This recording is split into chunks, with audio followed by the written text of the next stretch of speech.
in today's video, we're going to be reviewing my original Bash in Berlin match card predictions. The night after SummerSlam, I try to predict the entire Bash in Berlin card. I try to tell you what the matches were going to be, who was going to be in those matches, and why. So we're going to go back and review those choices, and we're going to see how good those predictions were, and spoiler alert, how terrible they were. And as always, don't forget to subscribe to this YouTube channel, ring that bell for notifications. If you're a wrestling fan, I'm confident 100% that you're going to fall in love with his YouTube channel because we always upload daily wrestling content. And speaking of Bash in Berlin, don't forget to stop by one of our watch-along parties, whether it's on YouTube or on twitch.tv/SantiZap. I'm going to be live to several thousands of you watching Bash in Berlin. So if you need a friend, a community to watch the show with, to be able to geek out about professional wrestling, make sure you come check out one of the lives.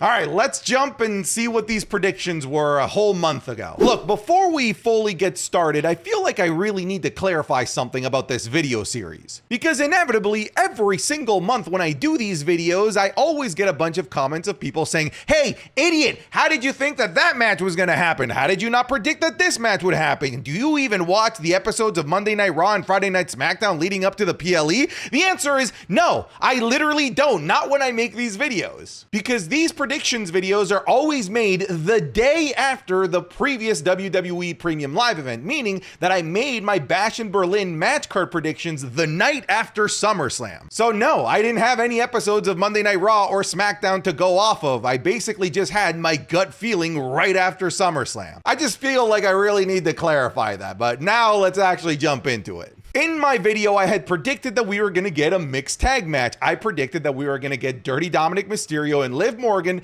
teaming up against main event Jey Uso and Rhea Ripley, and holy cow was I close. I had a feeling that we weren't going to get a culmination of Rhea Ripley versus Liv Morgan just yet. I really felt like they were going to drag this out as long as humanly possible. I also knew that the WWE wanted to tease us with the possibility of Rhea Ripley getting her hands on Dominic Mysterio and absolutely obliterating him because of what he did at SummerSlam to her.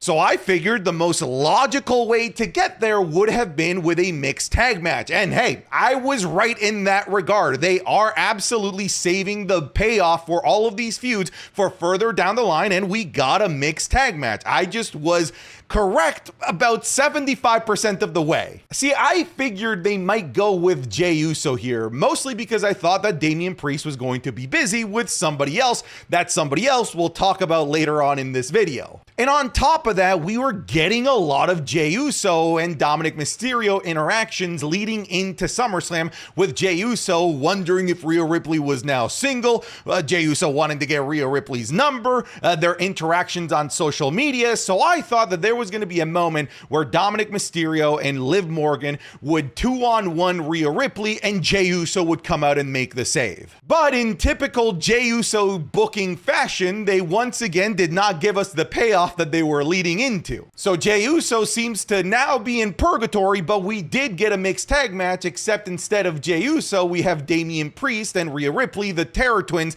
taking on Liv Morgan and Dominic Mysterio. Look, I still think it was a pretty good guess to predict a mixed tag match, considering these are pretty rare to begin with in WWE Premium Live events, but I was wrong technically. But I gotta give myself a little bit of props, come on. Therapy has been a crucial part of my personal growth over the last several years. It's helped me to garner empathy for my past self, whether it was for the good things that I did or even the mistakes that I made along the way, which has ultimately helped me to better understand the person that I am today. Recently, it's helped me to reframe the pressures that I've been putting on myself ever since I took this leap of faith to become a full-time content creator. Not gonna lie, it was like really scary to make that decision. Funnily enough, I've used BetterHelp in the past before they even became a sponsor for this channel. Specifically when it comes to BetterHelp, for me, their appeal was not having to go into a physical office and meet with anyone face to face. I just wanted to be able to talk to a therapist without leaving my house. I thought that I would be burdening someone by going in physically, and I was also kind of of embarrassed, which, by the way, you should never be embarrassed when it comes to matters of your mental health. Actually, it was a therapist online that helped me recognize that. That's why I'm really happy that today's video is sponsored by BetterHelp. So if you yourself are interested in speaking to a licensed therapist from the comfort of your own home, then definitely please check out BetterHelp. You can start by going to their site and using my personal link, betterhelp.com/SantiZap. You'll answer a few questions and BetterHelp will match you to a professional who has years of experience helping people with struggles like yours. And you can do this at your convenience through phone or computer via phone call, video chats, or even messaging, however you feel the most comfortable. You'll be matched with a licensed therapist usually within 48 hours so that you can get started fast. So let BetterHelp connect you to a therapist that can support you, all from the comfort of your own home. Visit betterhelp.com/SantiZap or choose SantiZap during the sign up and enjoy a special discount on your first month. Once again, visit betterhelp.com/SantiZap or just choose SantiZap during sign up and enjoy a special discount on your first month. Thank you once again to BetterHelp for sponsoring today's video. Now let's get back to it. Here's one of those matches where I was wildly off. I had predicted that we were going to get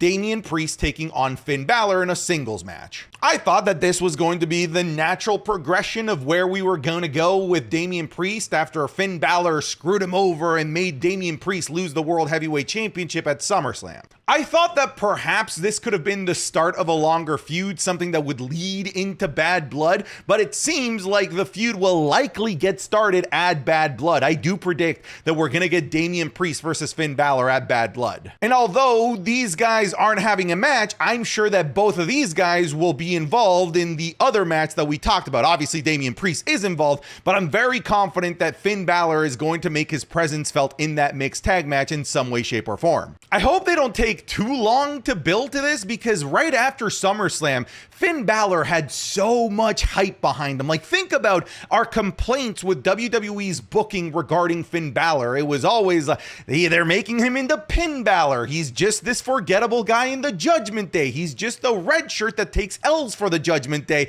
And that was true. And all of that muskiness, all of that facade was lifted instantly with his awesome extra heel turn at SummerSlam. So he had a lot of momentum, and the WWE has not yet really pulled the trigger on that momentum yet, and I think it's a little bit surprising. I really thought with that awesome moment at SummerSlam that we were for sure going to get Finn Balor in some capacity at Bash in Berlin taking on Damian Priest. I don't think that this is a crazy guess. Look, we're just not on the same page with WWE here. But again, this is going to happen sooner rather than later. I do predict that this is going to be a match at Bad Blood. Come on, this would have been perfect for Bash in Berlin. You know that this would have been perfect for Bash in Berlin. An Intercontinental Championship match between Braun Breaker defending the Intercontinental Championship against Ludwig Kaiser from Germany. How often does WWE go to Germany? Not very often. And how often do you go to Germany for a premium live event and you have a guy from Germany that could be on a premium live event because he's a major player in WWE television? Not very often. Like, literally not once since I've started watching WWE. And they did not pull the trigger on having Ludwig Kaiser in Bash in Berlin, and that is still blowing my mind. He is part of pretty much the entirety of the press tour of Bash in Berlin, so I wouldn't be surprised if Ludwig Kaiser makes his presence felt in some capacity at Bash in Berlin, but more than anything, it'll most likely be him answering the open challenge of LA Knight the night before Bash in Berlin. I really thought that with Braun Breaker winning the Intercontinental Championship in such a definitive fashion at SummerSlam that they were going to continue with this momentum, and they haven't, unfortunately. They are going to do something with the Intercontinental Championship. We know that there is an Intercontinental Championship #1 contendership, but that tournament started way too early before being able to be paid off at Bash in Berlin. Ultimately, I think I'm okay with Braun Breaker not being at Bash in Berlin. I think it's a little crazy. I think he should be, but I don't think it's the end of the world. Where I am confused is the lack of Ludwig Kaiser. Like, in this picture, the dude has the German flag on him, and you're in Germany. But hey, we can't always get what we want, even though I think that this was a logical step to take. In fact, none of the mid-card championships are on this show whatsoever. Actually, now that I think about it, neither are any of the women's titles being defended on this. This is an interesting card for sure. Like I said, we're probably gonna get Ludwig Kaiser in some capacity in Berlin, maybe just not Bash in Berlin, maybe the night before. This is where it was supposed to go. This was supposed to be the plan. This was supposed to be the end game. This is what we were supposed to get. We were being so patient for this.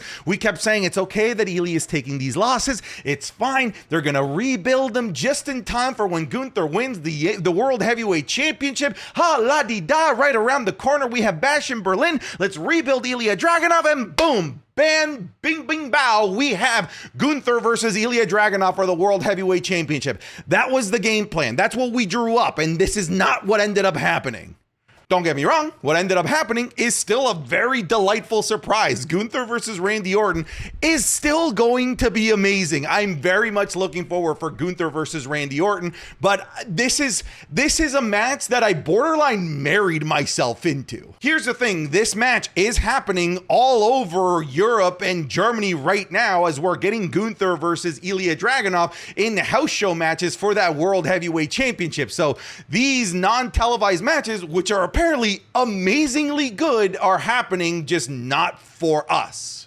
Kind of similarly to Ludwig Kaiser, you have a guy that made his name in Germany in Ilya Dragunov that you're not going to use on the show. At the very least, as of the making of this video, there doesn't seem to be any plans to use Ilya Dragunov, who is also, by the way, arguably one of the best professional wrestlers on the planet.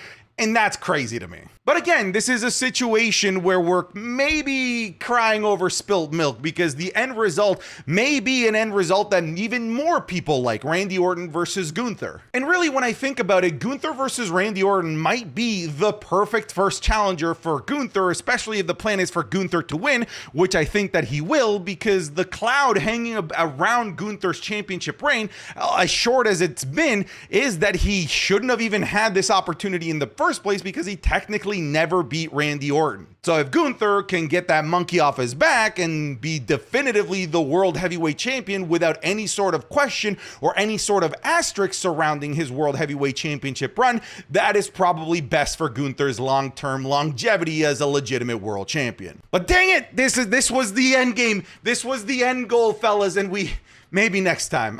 Maybe next time. Well, this was completely off. This is maybe the problem as to why I should wait at least one episode of Monday Night Raw before making those predictions videos, because had I waited one day before making my predictions, I would have watched that episode of Monday Night Raw and I would have seen Bronson Reed completely obliterate and destroy Seth frickin' Rollins from TV. Because after delivering the 6 different tsunamis to this poor man Seth Rollins, we haven't seen Seth Rollins on TV since. I thought that they were going to stretch out CM Punk versus Drew McIntyre for the entirety of the fall. I had a feeling that perhaps the blow off of this feud was going to be Survivor Series, because it would have been poetic for the blow off of this feud to be the place that CM Punk returned at, in the place that Drew McIntyre lost his cool at when CM Punk returned. Because really, that was the start of their feud. That's when people wanted to start seeing CM Punk versus Drew McIntyre as one of those potential matchups for CM Punk. So yeah, I thought that it would have been potentially logical, but at the very least a very poetic place for them to finish their trilogy or entirety of their feud. But it looks like they're going SummerSlam, Bash in Berlin, and most likely a Hell in a Cell match at Bad Blood. At least that's the writing that I'm seeing on the wall. And the reason I went with Seth Rollins is because I thought that they were going to stretch out the CM Punk versus Drew McIntyre feud for much longer, although I did think that CM Punk was going to get involved in this and somehow accidentally help Drew McIntyre win, thus setting the first seedlings for the CM Punk versus Seth frickin' Rollins feud that would most likely start at WrestleMania. Don't get me wrong, this match will almost certainly still happen. I'm confident that we are going to get a Seth frickin' Rollins versus Drew McIntyre feud, perhaps in the fall, maybe at the start of the year. This is something that I would love for them to revisit, especially with how everything went down at SummerSlam with Seth Rollins as the special guest referee. But yeah, completely wrong and completely off on this one.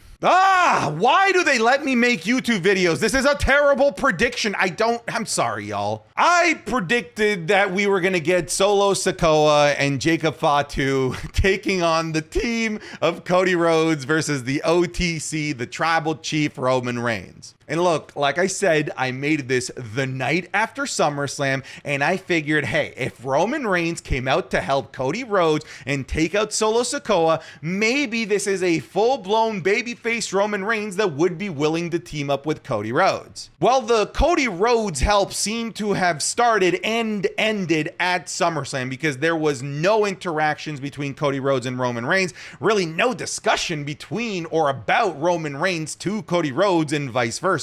And now, like, when I think about it, I don't want Cody Rhodes and Roman Reigns to team up. Just because they're both baby faces doesn't mean that all of a sudden I want to see them be buddies. Like, these are guys that have a generational feud that should never be buds. Also, I was entirely way too optimistic. I should have probably seen the writing on the wall that Roman Reigns probably wouldn't participate on what's considered a B-tier PLE like Bash in Berlin. Because, well, not long after returning from SummerSlam, he was completely written off TV by being destroyed by Jacob Fatu and the other members of the Bloodline. So, none of the members of the Bloodline are on this show. The Bloodline doesn't have a match. Roman Reigns doesn't have a match. It's possible that maybe they show up in some capacity during the match that Cody Rhodes has scheduled, and Cody Rhodes does have a match. It's just not against any of the guys on the screen. It's a match against Kevin Owens, a match that, frankly, I don't think I could have ever predicted because it really seemed to come out of absolute nowhere.